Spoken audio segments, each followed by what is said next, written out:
All right, peace and wholeness to everybody. I know it's been a while, but I'm coming with another series today on some esoteric knowledge. And the title of this video would be the term in the scriptures being fruitful and multiply was spiritual. It wasn't something physical. So for those that know about celibacy, semen retention, before the fall of man happened, these things were esoteric, they were metaphysical knowledge. So I wanted to bring out some records that I have that's outside of the Bible, that connects with the Bible for those that do go deep when it comes to this information. So with my videos going forward, I will be starting with a few Bible scriptures to basically set the foundation of why I'm reading these scriptures. So like I said, being fruitful and multiplying wasn't something carnally we were supposed to be doing. It was being fruitful and multiplying in consciousness within ourselves, and having mastery over the mind, body, and spirit, and to also emulate that to things outside of us. So you go to Romans 7:14, it states in there, it says, "For we know that the law is spiritual." So when people talk about like the law and stuff like that, they're reading it from a carnal mindset, like literal, and it's not literal. It's like metaphorical allegories. So it says, "For we know that the law is spiritual, but I am carnal, so under sin." So meaning like people that get into this information, if you're carnal, you're going to read it from a literal standpoint, and you're not going to understand the substance of it, the esoteric knowledge of it. So after this verse, I read this one in my last video, and this one is coming from Proverbs chapter 1.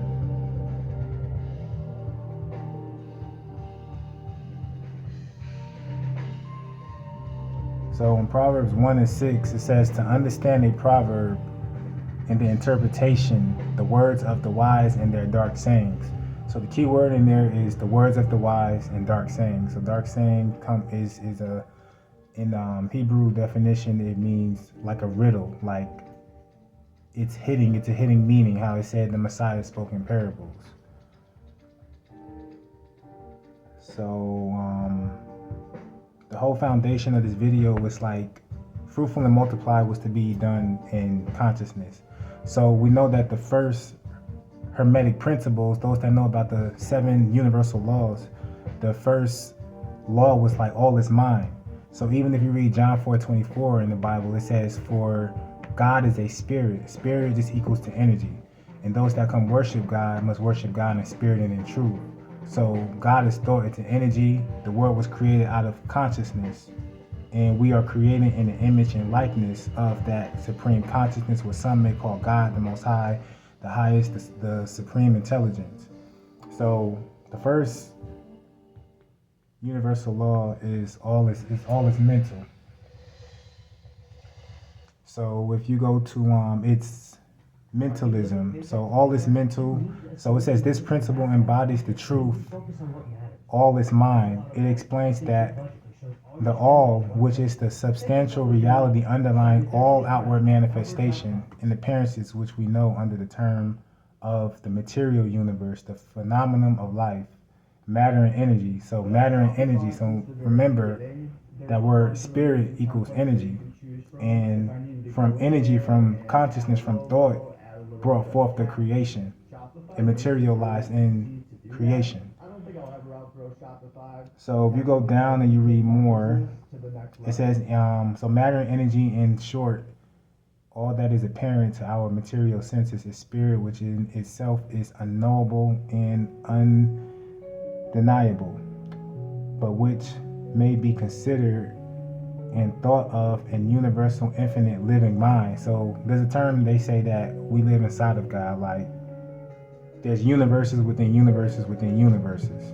And we're inside of that supreme mind, and we are creating within, just how when we think, we create, we change the cells in our body. So the mind is the God of our universe. So if you go further on, it breaking down the principle of all is mind, that first universal law, It states this principle explains the true nature of energy, power, and matter, and why and how all these are subordinate to the mastery of the mind. So the key is, like I said, this channel will be on self-mastery. But self-mastery, everything starts in the mind. One of the old Hermetic masters wrote long ago, he who grasps the truth of mental nature of the universe is well advanced to the path of mastery. And these words are as true today as that time they were first written. Without this master key, mastery is impossible, and the student knocks in vain. Vain just means uselessness. Knocks in vain at the many doors of the temple. Because to understand, give me 1 second, y'all. A call just came in. Let's see here. Not sure if my screen gonna go off.